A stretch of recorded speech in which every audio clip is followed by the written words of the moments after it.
Hello दोस्तों, welcome to my channel knowledgeable brains. और आज हम पढ़ेंगे रोहिंटन मिस्ट्री की कहानी फैमिली मैटर्स के बारे में। ये कहानी 2002 में लिखी गई थी और इसकी सेटिंग है बॉम्बे। ये कहानी के जो प्रोटोगोनिस्ट हैं वो है नरीमन वकील। नरीमन वकील जो हैं वो 79 ईयर्स ओल्ड हैं और उनकी दो स्टेप डॉटर्स हैं कोमी और जल।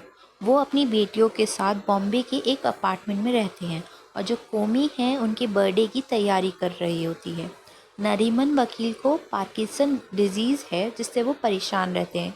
पार्किंसन डिजीज़ होती है जिसमें आपकी जो मूवमेंट है अनकंट्रोलेबल होती है। कौमी अपने पापा से मना करती है कि आप बाहर मत जाया करो, आपको जो डिज़ीज़ है उसकी वजह से आपको कहीं चोट ना लग जाए। लेकिन उसके पापा उसकी बात नहीं सुनते और फिर भी बाहर चले जाते हैं। जब वो बाहर जाते हैं तो वो एक पिच से टकरा के गिर जाते हैं। उन्हें थोड़ी सी चोट आती है, ज़्यादा नहीं। जब वो घर वापस आते हैं तो कौमी उन्हें डांटने लग जाती है कि आप क्यों गए थे मेरे मना करने के बाद भी। अब नरीमन वकील की जो बर्थडे पार्टी है वो स्टार्ट भी हो जाती है और ख़त्म भी हो जाती है। और उसके बाद नरीमन वकील जो हैं वो कहते हैं कि मैं नाइट वॉक के लिए बाहर जा रहा हूँ। कोमी फिर मना करती है कि मत जाओ, आपकी डिजीज़ की वजह से आपको कहीं चोट ना लग जाए। लेकिन वकील फिर भी नहीं मानते और फिर चले जाते हैं। और इस बार जब वो जाते हैं तो वो इतनी बुरी तरह गिर जाते हैं कि उनके एंकल में चोट आ जाती है। वो वापस आते हैं तो कोमी उन्हें डॉक्टर के पास ले जाती है। डॉक्टर का नाम है तारापोर। वो एंकल को सेट करता है और बोलता है इन्हें बेड रेस्ट की ज़रूरत है। कोमी और जल दोनों उनकी सेवा करते हैं। बहुत टाइम बीत जाता है लेकिन कुछ टाइम के बाद वो अपने फादर को बर्डन समझने लगते हैं। सिचुएशन उनकी बहुत ज़्यादा ख़राब होती जाती है तो कोमी जो है वो उनसे छुटकारा पाने के लिए वकील को उनकी बड़ी बेटी रुखसाना के पास भेजने की तैयारी करती है। जल बोलती है कि पहले हमें उससे पूछ लेना चाहिए, लेकिन कोमी बोलती है कि कोई ज़रूरत नहीं है और वो डायरेक्टली अपने पापा को रुखसाना के पास भेज देती है। रुखसाना अपने पति याजिद और अपने बच्चे मुराद और जहांगीर के साथ एक छोटे से अपार्टमेंट में रहती है।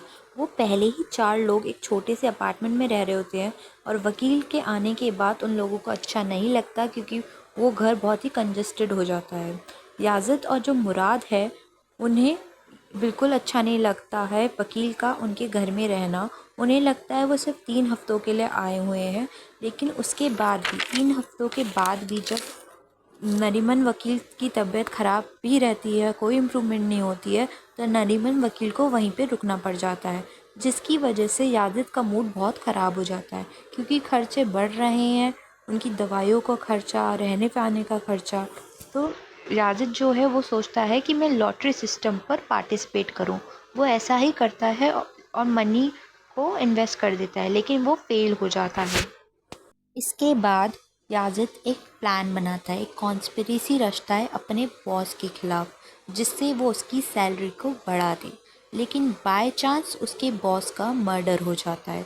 उसके बॉस के मर्डर से पहले वहाँ पे एम्पोरियम खोलने का प्लान था तो याजिद को लगता है कि उसे एक अच्छी जॉब मिल जाएगी। लेकिन बॉस की मौत के बाद जो बॉस की जो विडो होती है वो एम्पोरियम को बंद कर देती है। याजिद जो है वो होपलेस हो जाता है कि अब मैं क्या करूं। रुखसाना जो है कोमी और जल को कॉल करती है और कहती है कि नरीमन वकील को अपने पास बुला लो। ये सुन के जो कोमी है वो बहुत इरिटेट हो जाती है और वो अपने फादर के बेडरूम में जाती है और उसकी सीलिंग को, उसकी छत को ख़राब कर देती है, जिसकी वजह से उसकी पत्थर जो है वो गिरने लग जाते हैं। वो रुखसाना से कहती है कि अभी मैं इस हालत में, इस ऐसे बेडरूम में नरीमन वकील अपने फादर को कहाँ रखूँगी। जब तक मैं सही नहीं करवा लेती, रिपेयर नहीं करवा लेती, जब तक तुम रख लो, उसके बाद मैं बुला लूँगी। तो रुखसाना बोलती है ठीक है।